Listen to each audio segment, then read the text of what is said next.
Nitration of phenol आज हम study करेंगे कि फिनोल की जब हम नाइट्रेशन करते हैं हमारे पास क्या प्रोडक्ट आती है। ये मैं यहाँ पे स्ट्रक्चर लिख लेता हूँ फिनोल का। फिनोल में आपको पता है कि जो हाइड्रोक्सिल ग्रुप है ये इलेक्ट्रॉन डोनेटिंग ग्रुप है। ये अपना एक लॉन पेयर जो है वो डोनेट कर देता है बेंजीन रिंग को, जिसकी वजह से आर्थो और पैरा पोजीशन पे जो है वो इलेक्ट्रॉन की डेंसिटी बढ़ जाती है, यानी रिंग जो है वो रिएक्टिव हो जाता है, रिंग की रिएक्टिविटी जो है वो इंक्रीज कर जाती है। तो इसलिए जो सेकंड इनकमिंग सब्स्टिट्यूएंट होगा वो आर्थो और पैरा पोजीशन पे जो है वो आएगा, क्योंकि चूंकि जो हाइड्रोक्सिल ग्रुप है ये आर्थो पैरा डायरेक्टिंग ग्रुप है।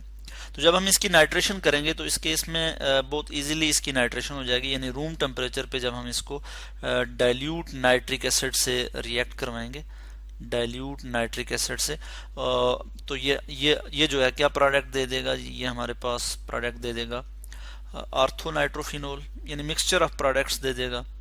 मैं यहाँ लिखूंगा आर्थो नाइट्रोफिनोल हमारे पास आ जाएगा।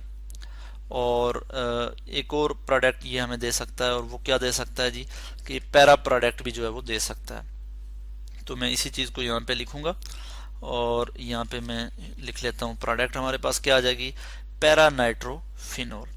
इसको हम लिख सकते हैं कि चूंकि ये आर्थो पोजीशन पे है, यानी 1 के बाद 2, इसको हम इस तरह से भी जो है वो इसकी नेमिंग कर सकते हैं कि 2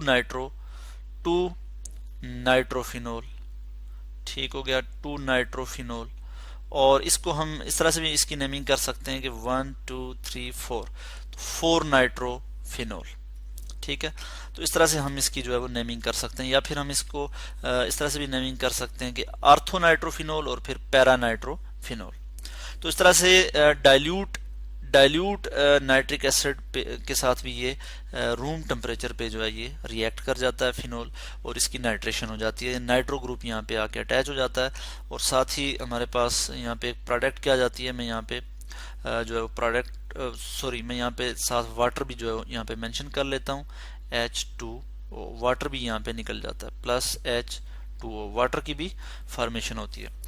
ठीक हो गया। इसी तरह से हम मजीद देखते हैं कि अगर कंसंट्रेटेड नाइट्रिक एसिड के साथ रिएक्शन करवाया जाए किसका जी, फिनोल का, तो हमारे पास क्या प्रोडक्ट आती है, मैं यहाँ पे लिखूंगा, इसी तरह का एक रिएक्शन लिखूंगा, और मैं यहाँ पे क्या लिख लूंगा जी, फिनोल, और इसका रिएक्शन हम लिखेंगे जी किसके साथ, नाइट्रिक एसिड के साथ, और नाइट्रिक एसिड हम यहाँ पे लिखेंगे कंसंट्रेटेड।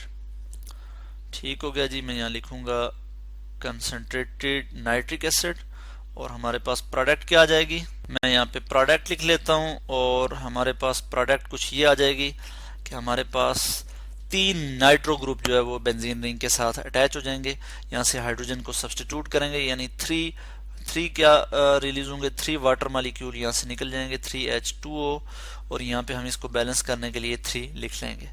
यानी जब हम कंसंट्रेटेड नाइट्रिक एसिड यूज करेंगे तो क्या हो जाएगा, बेंजीन की तीनों पोजीशन पे सब्स्टिट्यूशन हो जाएगी, यानी 2 आर्थो पोजीशन पे और 1 पैरा पोजीशन पे नाइट्रो ग्रुप आके अटैच हो जाएगा। तो इसकी अगर हम नेमिंग करें तो हम किस तरह से नेमिंग कर सकते हैं, पोजीशन 1 ये है तो 2 3 4 5 6, 2 4 6 मैं यहाँ लिख लेता हूँ, 2 4 6 ट्राई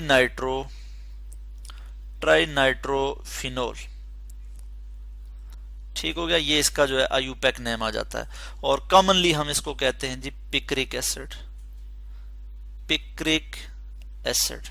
ठीक हो गया। तो इस तरह से हमने देखा कि जब हम कंसंट्रेटेड नाइट्रिक एसिड के साथ रिएक्ट करते हैं जी फिनोल को, तो हमारे पास क्या प्रोडक्ट आ जाती है जी, पिक्रिक एसिड जो है वो प्रिपेयर हो जाता है।